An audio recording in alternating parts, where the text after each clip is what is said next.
Hello, in this video we're looking at issue 40 of Warhammer 40,000 Imperium magazine, finishing off our trio of Kataphron Destroyers, and the final battle for Tsiphos will commence.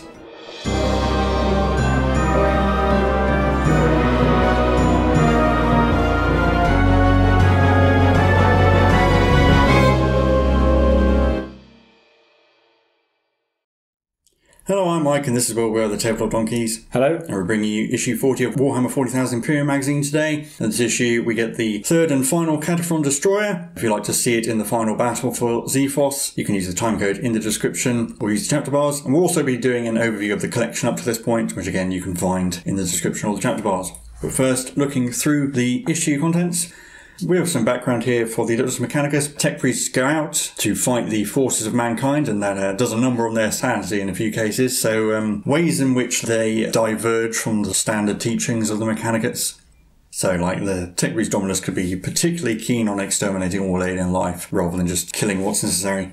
Then we have background here for the fall of Cadia. This is a very major event in the current timeline. Cadia is at the edge of the Eye of Terror, which is sort of the front line between the Imperium and the forces of Chaos. So the 13th Black Crusade, led by Abaddon the Despoiler, commenced their assault on Cadia, where a big black stone pylon looked like it was going to stop the invasion, but then Abaddon dropped a black stone fortress on Cadia, destroying the entire planet. And a whole host of Imperial forces, such as the Mechanicus, led by Belisarius Cawl of Mars, as the Living Saint Celestine, Inquisitor Greyfax were involved. We have backgrounds on the Salamanders chapter of Space Marines, descendants of the Primarch Vulcan, particularly adept at flamecraft and also forgecraft, so they put great care into making their own equipment. And they look down on reckless action, and they are particularly stubborn as well. And you can see a little bit here about Adrax Agatone, the captain of the 3rd Company of Salamanders. And then we have background on the planet Armageddon. This is a very important Imperial world and has been invaded multiple times. So the 2nd and 3rd wars against the Orcs, led by the Orc warlord Ghazghkull Thraka, possibly the most powerful Orc warlord in the galaxy, while the first war for Armageddon was fought against the forces of Chaos, led by the demon Primarch Angron, though fortunately they were fought back as well. Then background on Belisarius Cawl, an Archmagos tied to Mars. So he's not actually in charge of Mars, but he's a particularly important and ancient tech priest. He is actually responsible for the creation of the Primaris Marines, as well as various other weapons and technologies, to the point that he's basically a heretic, seeing as innovation is generally frowned upon, but he's so useful to the Imperium that he's allowed to get away with it. And then the build guide for the 3rd Kataphron. Again, this sprue is slightly different to the others, but you need the original sprue from the first one for the 2 hooks. But otherwise, it's pretty much the same. Again, it's just got a different engine block. And this one is equipped identically to the first one, with the flamer and the plasma. And then the painting guide is much the same as the previous ones.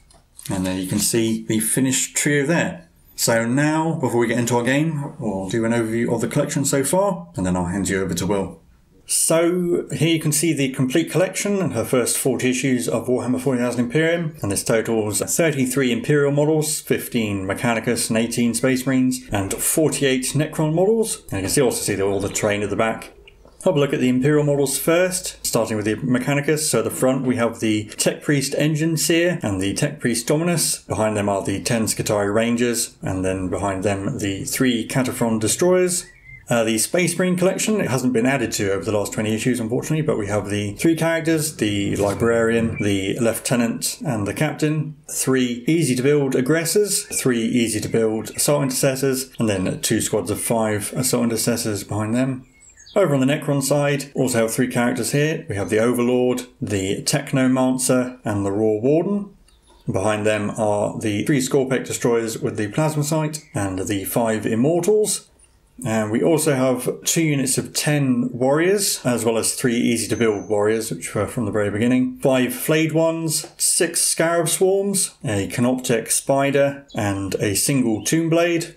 And just behind the Necrons you can see the cargo containers and crates and barrels from the first batch of 20 issues.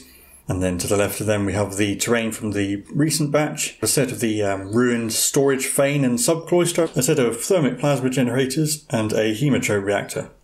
And you see the 2 big battle mats, the small mat at the top, and things like the objective markers and the dice fields this far. But not pictured, there are also 20 different paints, a starter brush, a medium dry brush, and a texture tool.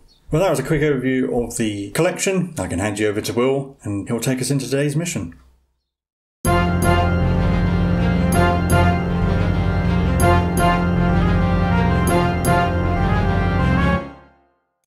we haven't got any new rules to learn in this issue, so we're straight onto the background for our game, where we're going to be deciding the final fate of the Fortress Moon of Tsiphos that we've been fighting over for the past 20 or so issues. So there's a spoiler warning for the previous game, because the winner of that game will be the attacker in this mission, and the attacker is trying to launch a final decisive blow to drive their opponents off the Fortress Moon and claim it. So the spoiler warning is that the Imperial side did win the previous game, so they will be the attackers, and that means they're trying to smash the Necron positions and drive them off.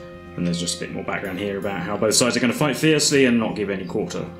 And so we come on to the final mission in our scout mission pack, which is called Endgame Tsiphos.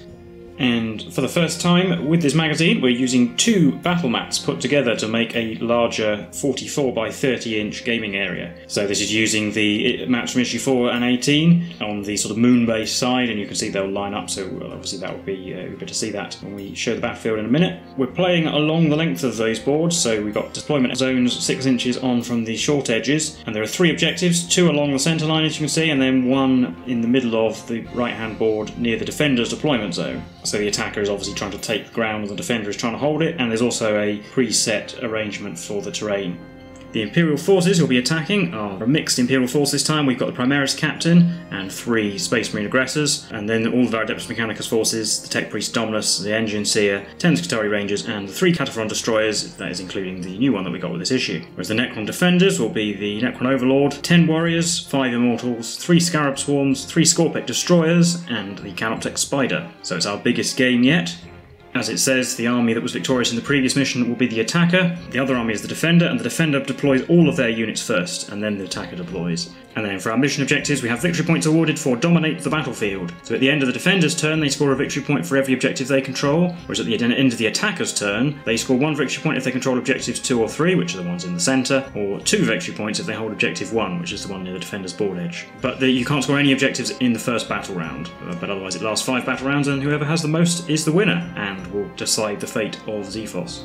So lots to look forward to. We'll get the battlefield set up and the armies deployed, and then we'll get into the first turn. And here we are with the battlefield deployed. We've got both of the battle mats set out, and you can see how they join up perfectly along the seam there. So you can see where all the terrain is, where the map specified that it should be. Obviously heavily weighted towards the defender's end in this case, and the objectives 2 and 3 along the centre line, and 1 towards the defender's end. The Necrons, being the defender, having lost the previous game, had to be deployed first. So looking from left to right, we've got over there the Canoptek Spider and the Scarabs, and behind them are the Scorpic Destroyers, which we haven't seen in a very long time. And on the other side of the board is all the shooty stuff. We've got the 10 Necron Warriors, the 5 Immortals, and they're supported by the Necron Overlord at the back there. And the Imperial side is the attackers, so over on their end of the table. From the right, we've got my little Space Marine contingent with the 3 aggressors and the captain. Then all the Admech stuff. We've got the Engine Seer, the 3 Cataphrons, the Dominus, and the Squad of Skitarii. But the player taking the first turn is not specified by the mission, so we'll just be rolling off as normal. So the Necrons on the black dice, roll 6. I've only got 5. And I'm going to go first, so I can get some more of my units out of line of sight. So we'll be on to Necrons turn 1. Because it's an mixed Imperial force, the Adeptus Mechanicus don't get to make use of their canticles or doctrinal imperatives, unfortunately, but the Necron force is led by an Overlord, so we will get command protocols, and I have chosen my order. So for Battle Round 1 we have Protocol of the Sudden Storm, and I'm going to pick the directives that gives all my units +1 to their movement. In the Necron's first movement phase, the Immortals and the Warriors took advantage of that extra movement. Immortals are tucked into the ruin, you can sort of see them in the shadow there. They shouldn't be visible to anything, although they obviously can't see anything either. Warriors are in the middle of the board there, with the Overlord behind them. The Scarabs did take advantage of the extra movement, because the Overlord moved up to within 6 inches when they moved. They also advanced and got to there behind the pipe, and the Canoptek Spider and the Scorpic Destroyers are hiding in the other ruin over there. But that is actually all I can do, because the units that didn't advance are either not in range or can't see anything to shoot, so we'll be on to Imperial turn 1. So in movement phase, I'll start with the Space Marines. They all just advance just to get slightly ahead of the Mechanicus, because there's not going to be much shooting from them. My Mechanicus forces have just moved up normally. Some of them ended up on top of crates and boxes. They're less than an inch tall, so they can move up freely, and importantly everyone's there is in range of something to shoot at. So in the shooting phase, I'm going to have the Cataphrons go first, and they're going to shoot the Warriors. I'm not supercharging, I'll roll the number of shots for the Plasma Culverins, d6 minimum 3. So double 1 becomes double 3, so that's 6 plasmas. And I'll roll the grav with this because it's all going to be wounding on 3s. So that's 11 shots, hitting on 4s, re-rolling 1s, the Dominus. Woof, 9 hits. Wounding on 3s. That's 5 wounds. 5 dead Necrons. Yeah, but all AP -3, so that's 5 dead. And I've actually got the Phosphor Blaster from the one with the grab as well, so it's one shot hitting on a 4 rolling ones. Re-rolling ones. Into a hit. Wounds on a 3 as well. It does. Only AP -1. So 5+ save. Failed that, so 6 dead. So I've taken 6 from the back of the unit and hoping to reanimate some of them further forward. Needing 5s, re-rolling 1s. We've got 2 5s and 3 1s to re-roll. Re-rolls. Oh, I'll get nothing, so 2 come back. Just reanimated on the end closer to the camera. Don't want to get too close because that will actually bring the Tech Priest Dominus in range. I'll do the Tech Priest Dominus next. He's only in range to shoot at the Scarabs and you can just about see under the pipe. 3 shots hitting on 3s. Getting 2. Wounding on 2s because it's strength 6. Oh, there's only 1, but it does 2 mortal wounds. And then they have a 5+ save because they are behind cover from the pipe to ignore the normal 2 damage. Oh, they made that, so 2 wounds on a base. I'll put that on this base here. And finally, the Scutari are going to just put all their guns into the warriors. So we'll start with the Galvanic Rifles. 12 shots, hitting on 4s because we moved, re-rolling 1s because of the Dominus. 9 hits, wounding on 4s. 5. 5+ saves. Only made 1, so that's 4 dead.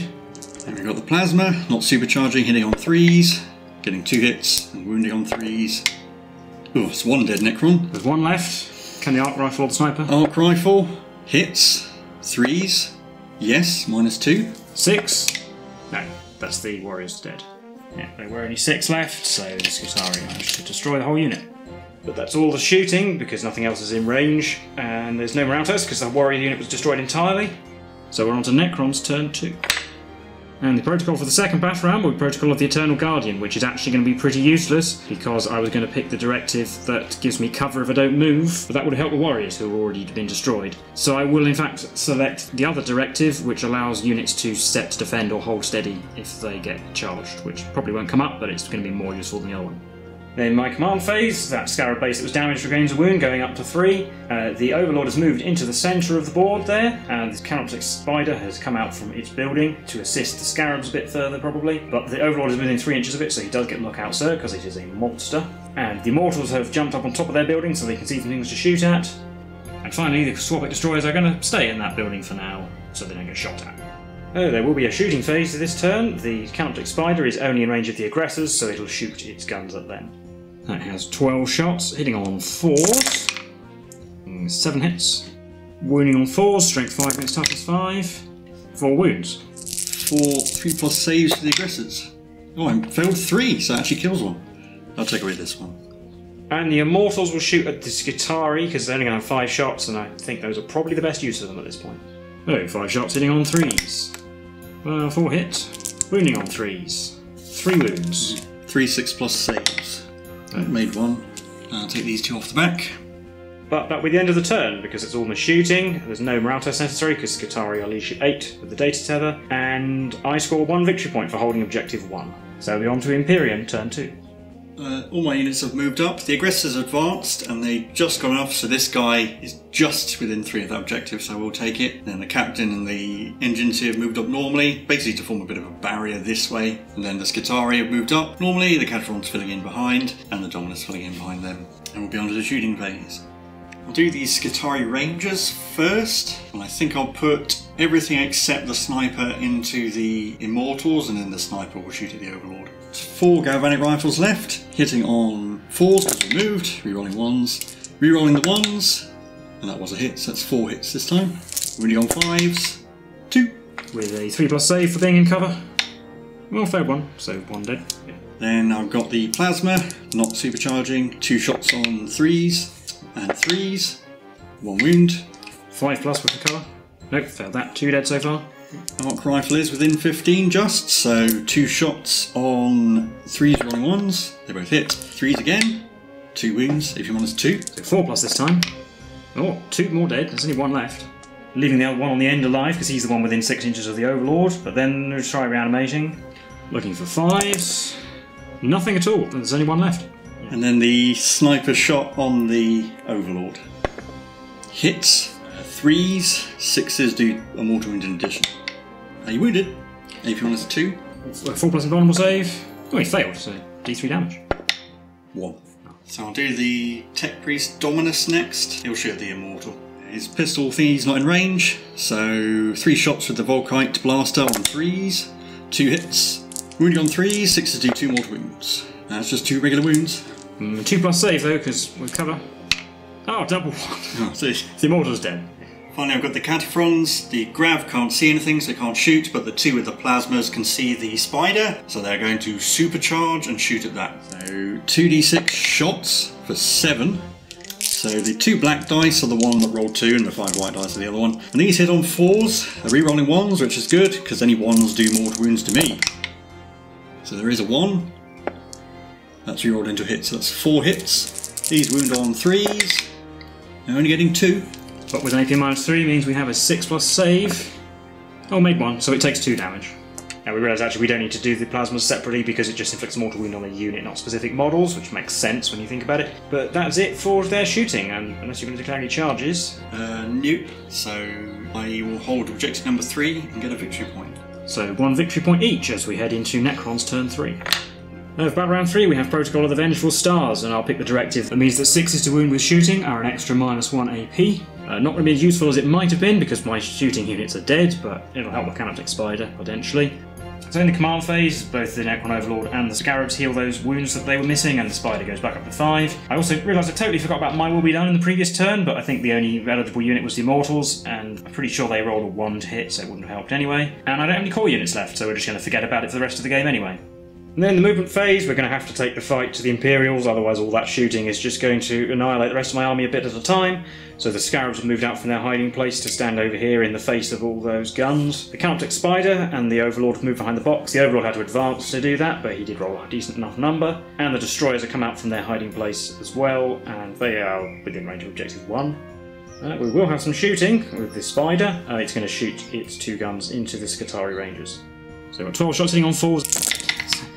Only 4 hits, wounding on 3s. But 6s have an extra AP because of the protocol, but it doesn't matter anyway, I've just got the 2 wounds with no AP. 2 4+, failed both. 2 dead Skitarii. So we'll take away this Rifleman and this Rifleman. No more guns in my army, so on to the charge phase. We'll do the Scarabs first. They're just going to charge the Skitarii. They just need a 2, so they got a 5. They'll charge in like this, staying 3 inches away from everybody else. Next, we'll do the Canoptic Spider. It will charge the aggressors, probably needing a 7 or so. An 8's probably enough. And we can get to there, staying 3 inches away from the captain, but within an inch of those aggressors. No more charges, so we'll be on to the fight phase. I will pick the Canoptic Scarabs to go first. They'll pile in like this, which is important because the one at the top of the picture there gets within an inch of the Kataphron Destroyer. But then they will have to put all their attacks on the Skitarii, obviously. 12 attacks, hitting on 4s, 6s are 2 hits. No, they're not. 6s are an automatic wound. 2 automatic wounds, but only 3 other hits. Those wound on 4s, 2 more with no AP. Sorry, on 4s. I made 3. I'll take away this last Rifleman. The Scarabs are consolidated, and I'll pick the Canoptic Spider next. It's piled into base contact with those 2 aggressors.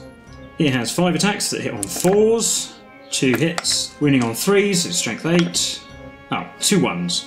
So that's all my units. Yeah, I'll do the Skitarii Rangers. So I think the only one piling in is going to be the Sniper, who will pile in like that. So there's 6 attacks in total. The 2 black ones are the Alpha's Maul, while the other 4 are the regular guys. These hit on 4s, rerolling 1s.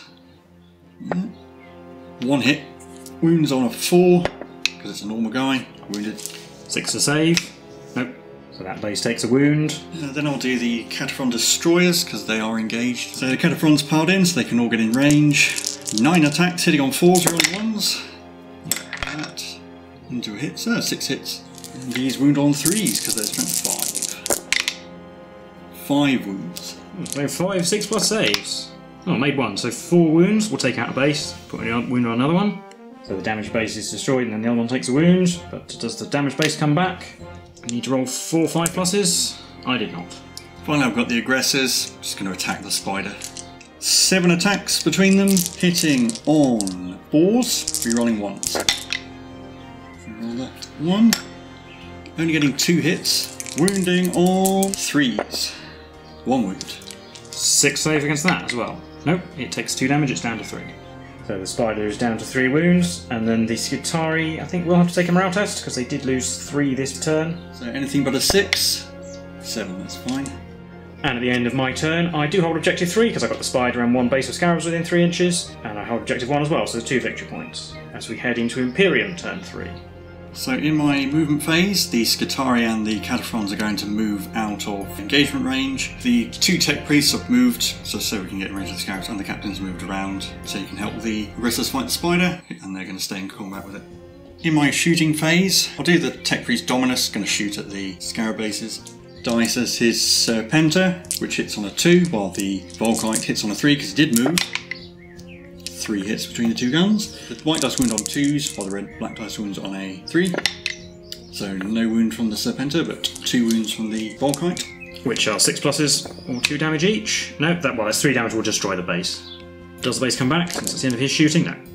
Next I've got 2 shots from the engine seer also on the scarabs. 2 shots hitting on 3s, not re-rolling, so that's 1 hit. 3s because it's strength 4, wounds it's taken -2. So that's just a wound. Yeah. And then the captain is within 6, so he'll throw a crack grenade at that base. 1 shot on a 2, hits, 2, wounds, no save, D3 damage, 1. Then we're on to the charge phase. The captain will charge the spider, and these 2 will charge the scarab base. I'll roll the captain, 7's enough. Engine seer, 4 plus 4 is 8, and Dominus, 12. So everyone's charged. The tech priest engine seer has moved all the way around the scarab base, while the Dominus has moved alongside, and the captain's just gone directly into the spider. And I'll do the captain first. Yeah, there's 5 attacks hitting on 2s. They all hit. And these wound on 5s, because he's only strength 5 with his sword. He got 2 wounds. So 2 6+ saves. Made 1, so it's down to 1 wound. And then I'll do the engine seer. So 2 attacks from the engine seer. We'll use the servo arm. It's going to be irrelevant because it's still going to be wounding on 2s. So hitting on 4s. Hit with his axe. Wounds on a 2. It does. That kills it. It's 2 damage, no armor save. The engine seer consolidated, getting very slightly closer to the spider, and then the Dominus did likewise. He can still be picked to fight because he charged, so he can just move a little bit. But then, because it's his Imperial turn, the Necrons get to pick a unit to fight, so the spider will try and maybe take out an aggressor or something before it gets destroyed. 5 attacks hitting on 4s, just the 1. Wounds on a 3, it wounded at least this time. It's AP -3, so a 6+. Nope, so 2 damage to the regular aggressor. But then they get to hit back. 7 attacks once again, hitting on 4s, rolling 1s. Oh, that's better. That's 6 hits. And these wound on 3s. 5 wounds. 5 6s to live. No. Does it explode on a 6? No. So the spider is destroyed. The aggressor's just consolidated again. But then that's going to be it for the turn. So the Imperials score 1 victory point for holding Objective 3, going up to 2. And we're on to Necron's turn 4. Command protocol for this battle round will be Protocol of the Hungry Void, and I will pick the directive that gives me +1 strength if the unit was charged or performed heroic intervention. 2 remaining units have moved like this, and then obviously we're going to do some charges. Do the Overlord first. He's just going to charge the aggressors. His charge roll, yeah, is a 5. And we've got the Destroyers. They'll charge both the Engine Seer and the Skitarii. Their charge roll is a 8. And they'll finish like that, contacting both units. I'll pick the Overlord to fight first. He'll pile in to be in base contact with both aggressors. 4 attacks hitting on 3s. We've got 2 hits. He's technically strength 12 with this at the moment, so dealing 2 to wound. He got a 1, so there's only 1 dead. So the wounded aggressor gets scythed.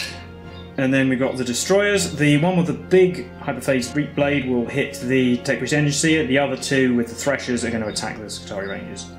So the Reap Blade on the Engine Seer, 3 attacks hitting on 3s, re-rolling 1s because they hate everybody.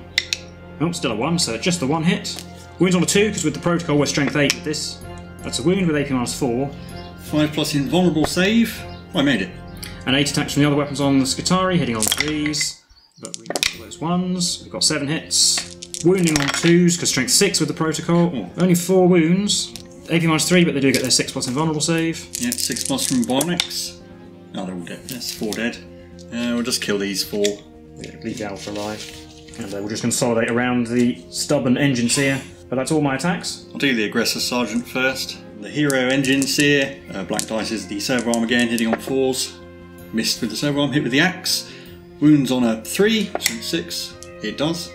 AP -2, so a 5+ save. Which I failed, so a Destroyer takes 2 damage. This one will go down to 1 wound. So the Ranger Alpha needs to roll a spectacular morale test to not run away. He lost 4 friends, so 1 to 3 he's okay. He is not. He's had enough. But the Necrons are in control of Objective 3 underneath that Destroyer, so it'd be 4 victory points to 2 as we go into Imperial turn 4. So, in my movement phase, Captain's just moved over here. He is within range of this objective. The Aggressor Sergeant fell back, so hopefully he can take that objective next turn. And the Hero Engine Seer fell back as well, so that the Destroyers are unengaged, and the Dominus just moved across to get nearer the Overlord. So I'll do the Kataphrons, all of their attacks into the Destroyers, and I'm going to supercharge the Plasma. So I'll start with a heavy phosphor blaster on the grab guy, because that 1 damage might finish off that wounded Destroyer. 2 shots hitting on 4s rolling 1s. 1 hit. Wounds on 4. It does not. Then I'll do the 2 flamers, both a d6 plus 2. So that's going to be 10 automatic hits. Wounding on 5s. Getting 3. And no AP. 3 plus saves. Oh, I made them all, so now you're going to have to waste a 2 damage shot on him. Yeah, so now I'll do the grab. 5 shots hitting on 4s rolling 1s. It's better. 3 hits. Wounding on 4s. 2 wounds. 2 damage because they have a 3 plus save, so 6s. Nope, failed both, so that kills the 1 wound and puts a 2 wounds on another one. Then I've got 2 plasmas, d6 shots for 9. Again, hitting on 4s, rolling 1s. 5 hits. Wounding on 3s. 3 wounds. 3 6s needed. Oh, I didn't make any, so that 1 shot will kill guy on 1 wound, and then the other 2 will finish the other one off. Yeah, I'll do the Captain next. He's just going to put a plasma shot into the Overlord, and I'm not going to supercharge. 1 shot hitting on a 2 hits. Wounds on 3. It does not. And now the Dominus, the only one I've left to shoot. Going to shoot both his guns at the Overlord. The white dice of the Volkite, which hits on 3s, while the Serpenter hits on a 2. That's 2 Volkite and the Serpenter. Black dice wounds on a 4, while the white dice wound on 3s, while 6s do 2 more wounds in addition. So that's only 1 wound. With the no AP, so 3 plus. Made it. So the Dominus is going to charge. Very risky, but if I don't, the Overlord will just heroically intervene into him anyway. So, 12 again. Not going like that. 3 attacks with his axe, hitting on 3s, getting 2 hits. Wounding on 3s because he's strength 6. 1 wound. AP minus 2, so 5 plus. Well, 4 plus armed vulnerable save. He did fail, so he's down to 3 wounds again. Overlord has 4 attacks back, hitting on 3s. Oh, he can hit 3 times this time, wounding on 2s because he was charged. So, yeah, well, 3 wounds. 5 plus save, need to make 2 of these. I made 1, 6 damage to the Dominus, who dies. That was worth a try. Won't consolidate because I'm closer to the Engine Seer and I don't really care about him anymore. So, at the end of the Imperial turn, the Captain holds Objective 2, gaining a victory point. Objective 3 is contested. And we're on to Necron's turn 5. And the final command protocol is Protocol of the Undying Legions, where I will obviously pick the one that lets me repair an extra wound with living metal.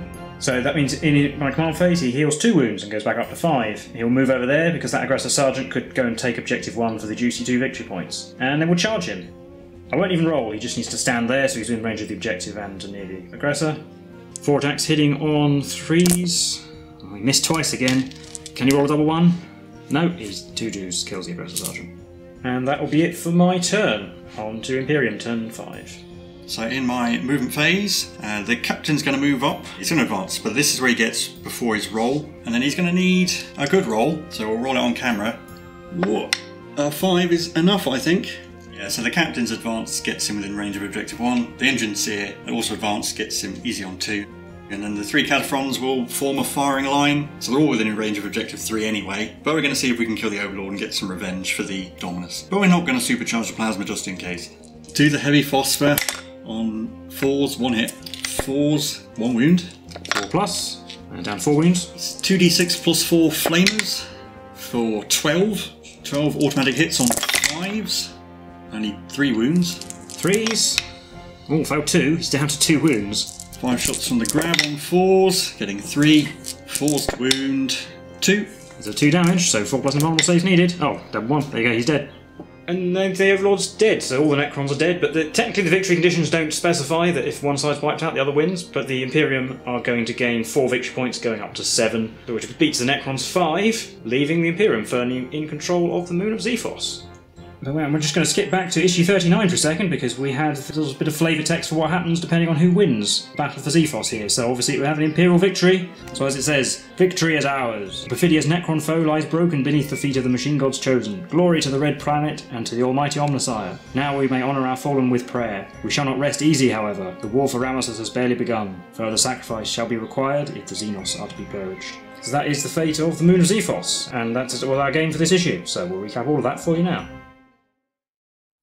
So that was the game for issue 40 of Warhammer 40,000 Imperium magazine, and the final battle for Tsiphos. How do you think that went? Pretty well, to be honest. I think I did make a mistake in leaving a gap big enough for the Scarabs to charge the Kataphrons. That took away a turn of their shooting, but pretty much how I planned. You didn't get to use your resurrection or barely got to make any reanimations, because I was able to just delete units one at a time. Yeah, you wiping out units one at a time was actually quite a deciding factor. And the plan was to take out the warriors and the immortals first, and then I had time to start shooting at your melee units. I think putting all of your dangerous melee units on one side might have been a mistake, so I was able to just go the other way. Well, the problem was that I had to deploy first. Yeah. I wanted to use that building to hide the bigger units because it doesn't have a window in the wall, so I could fit them all in that building. That was the thing. But then it meant you could deploy to ignore them. For example, if you'd been able to see my destroyers at the beginning, you probably would have shot them as a priority target. Oh yeah. They're obviously the thing that can take out the Kataphrons and the aggressors easily. They were always going to be later in the game, and obviously I planned my command protocols around that. The problem was that my shooting units just got deleted, and although I did forget about my will be done that one time, I then ran out of core units to even use it on. So, and the Kataphrons are just devastating. They are very scary once with all three of them. Yeah, I think if I had gotten that extra turn of shooting, I would have just shot them at the destroyers, so I probably would have won fairly comfortably then. Yes. If I'd even had one or two warriors or an immortal left, it could have been enough to just rack up a couple more victory points at the back of the board, that sort of thing. But as it was, I just had to take the fight to you, and it didn't go that well. If I hadn't had to deploy all my stuff first, I would have tried to deploy the Scarabs and the Spider opposite the Kataphrons and hopefully charge the Scarabs into them, just keep them busy as long as possible. Oh, yeah, and I was actually a little worried to begin with, having the Tech Priest engines here, mostly just doesn't do anything. He actually did really well. He was a really good speed bump. He faced down a destroyer with a really big sword and he survived. Well, actually the destroyers didn't roll very well,